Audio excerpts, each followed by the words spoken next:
Kau memang orang kedua, tetapi kau sama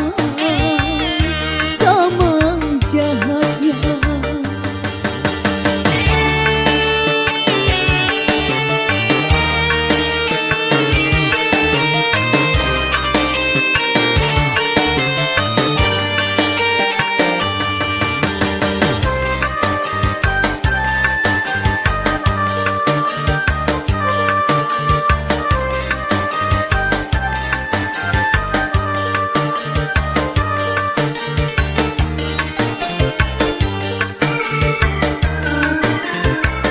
Mengapa baru kau sesali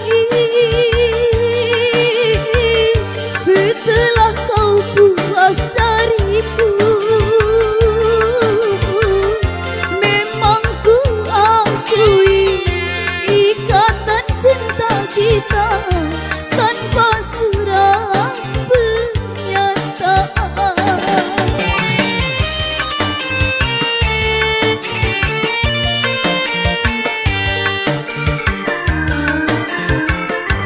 Kini kau haramkan diriku dan tak kau hiraukan ku lagi. Kini aku menyesal, sungguh aku menyesal dulu mencintaimu. Kau memang orang kedua, tetapi kau sama jahatnya.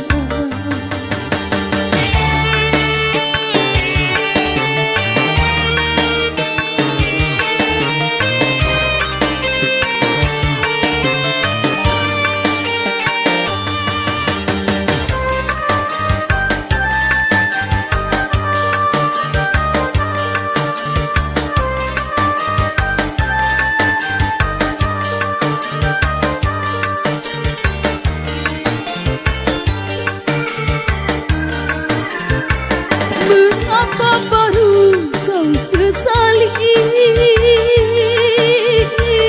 setelah kau puas dariku?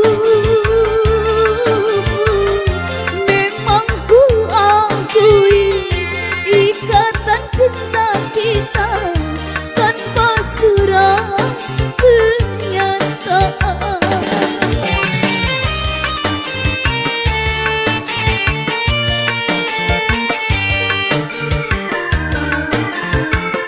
Kini kau haramkan diriku dan tak kau hiraukan ku lagi. Kini aku menyesal, sungguh aku menyesal dulu mencintaimu. Kau memang orang kedua yang pernah mencintai diriku ini.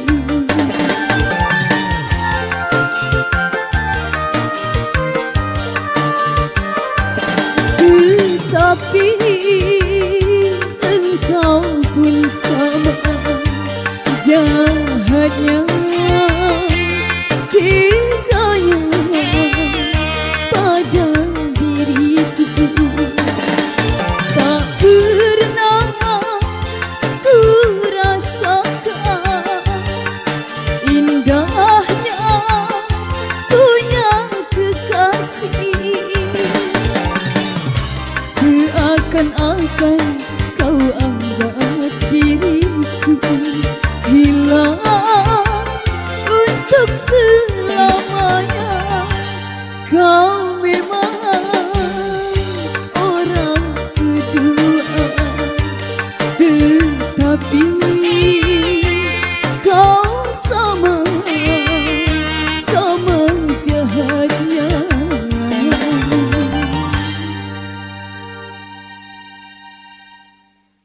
Oke baik, teman-teman.